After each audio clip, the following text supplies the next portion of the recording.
Lucas, c'est toi qui le mène, l'interview de bout en bout? Ouais.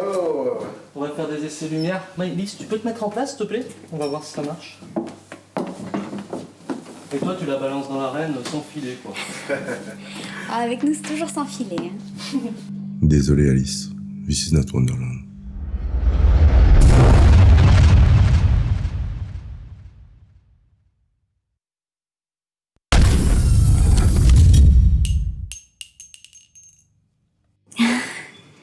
Ce qui me plaît de voyager avec les chroniques, c'est l'aventure, c'est le mystère, la découverte des gens et cette habilité de voir le monde au travers un appareil photo, comme si c'était un microscope.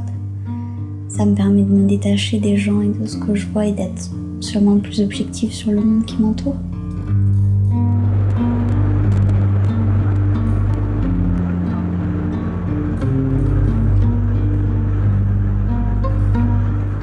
Partir dans l'inconnu sans vraiment savoir où on va ni pourquoi, mais de le comprendre et de le réaliser au fur et à mesure qu'on avance et qu'on se rapproche de notre but. Et au final, une fois qu'on y est, le but n'a absolument plus d'importance. C'est vraiment une sensation magique.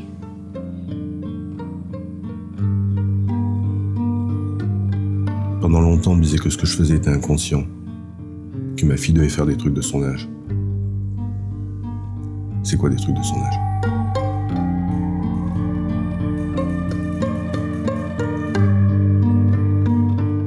J'adore les réactions des gens quand on arrive avec notre caméra pour leur demander de les prendre en photo ou de les filmer. Ils sont toujours très très surpris, enfin ça se voit sur leur visage, ils comprennent pas, ils sont là mais pourquoi moi? Et parce que moi c'est des gens comme ça que j'ai envie de montrer, des gens réellement intéressants, si on peut dire.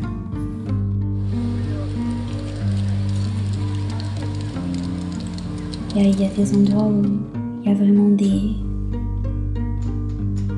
gens vraiment oubliés du monde, je trouve.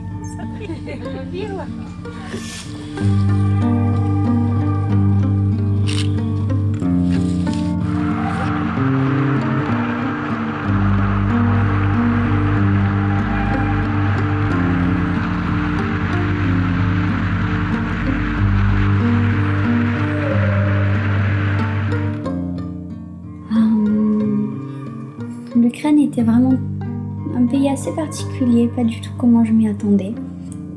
Mais je pense que c'est un pays avec une histoire vraiment très dure. Il y a, je sais pas, une part d'abandon un peu, je trouve, là-bas. Enfin,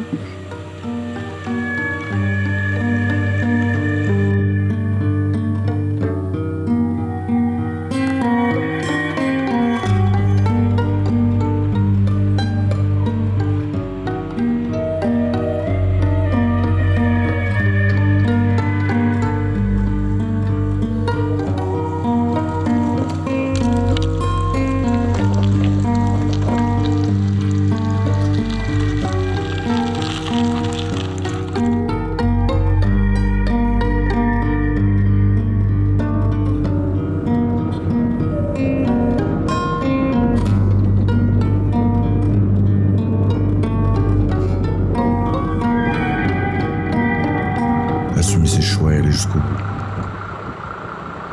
Il faut du temps pour assimiler.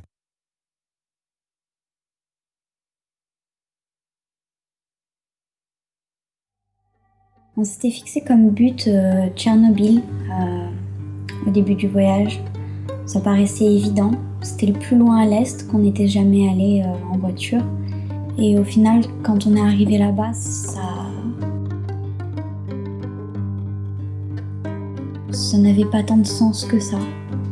Ça nous a donné envie d'aller gratter plus loin et de chercher à rencontrer toutes ces personnes âgées dans ces villages abandonnés dans la zone d'exclusion. La zone d'exclusion, ça porte bien son nom.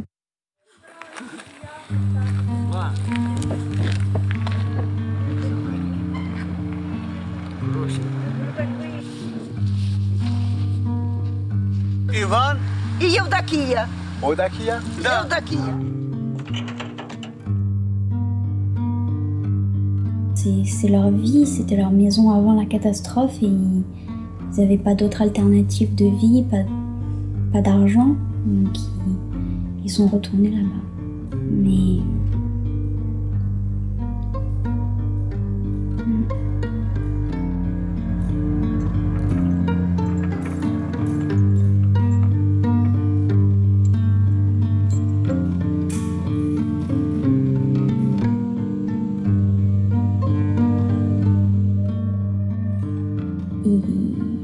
ils cherchent à construire quelque chose, un héritage qu'ils pourront léguer derrière eux, laisser derrière eux, à leur famille, à leurs enfants.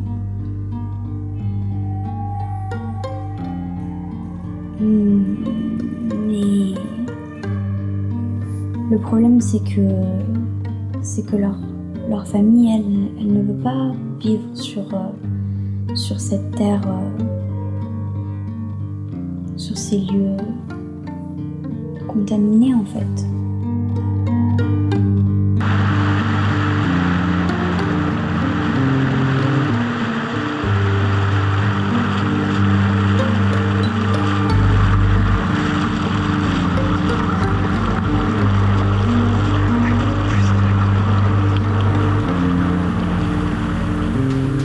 Quand on voyage, on dort beaucoup dans la voiture. Il y a des moments où on prend la route et on se laisse un peu glisser. Parfois c'est bien parce que le lendemain, quand on se réveille, à peine sur la route, on voit quelque chose de génial, de magnifique, de surprenant. Et à chaque fois, je me dis, si on n'avait pas passé la nuit là, on n'aurait pas vu ça. Si on n'avait pas vu ça, on ne serait pas là aujourd'hui. On a rencontré Ivan et Galina par hasard. Voilà, ils nous ont invités à visiter la maison. Elle nous a accueillis vraiment comme si on faisait partie de la famille. C'était vraiment génial. Elle arrivait, elle fait attendez, puis elle va à la cuisine, tac tac, elle revient, ramène un thé. Puis elle y retourne, puis elle ramène des petits pancakes et du miel qu'elle avait fait elle-même. Et on a mangé un repas absolument délicieux, en merveilleuse compagnie. Et après le repas, à un moment où on parlait de leur famille et de leurs petits-enfants et de l'héritage en général et de plein de choses de la vie. Et elle est allée chercher dans ses affaires et elle revient avec ce petit carnet dans lequel elle commence à chercher quelque chose rapidement et elle trouve pas et donc elle recherche. Et elle tombe sur ce poème qu'elle avait écrit elle-même et elle commence à nous le lire et franchement c'était vraiment merveilleux avec le petit verre de vodka maison dans cette petite maison poupée, c'était vraiment un super moment.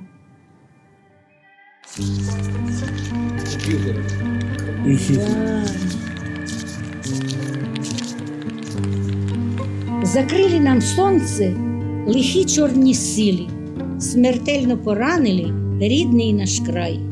Ми кожну билинку, травинку просили, живі ще на світі, повік не вмирай. Чорнобильське серце розірване горем, та вічна у ньому любов до життя. Над лісом і полем, над Київським морем ще чути його невмируще биття. Квітуй, горностайпіль, кохай страхолісся, з дитяток дороги у світ поведуть. Хай людям розкажуть лелеки з Полісся про те, що чорнобильці тут ще живуть. Хай сонечко в небі ще довго нам сяє, і діток веселі, і дітки веселі до школи йдуть. Бо в нашім так тяжко пораненім краї ще гарно співають, кохають і живуть.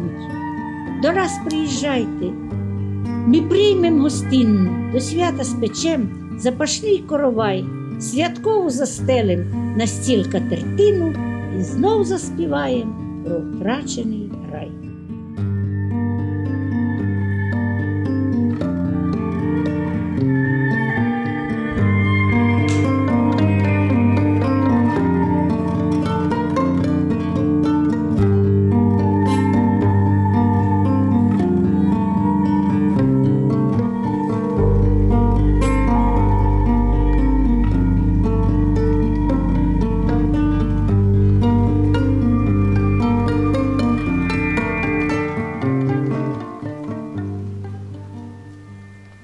Personne n'est vraiment innocent.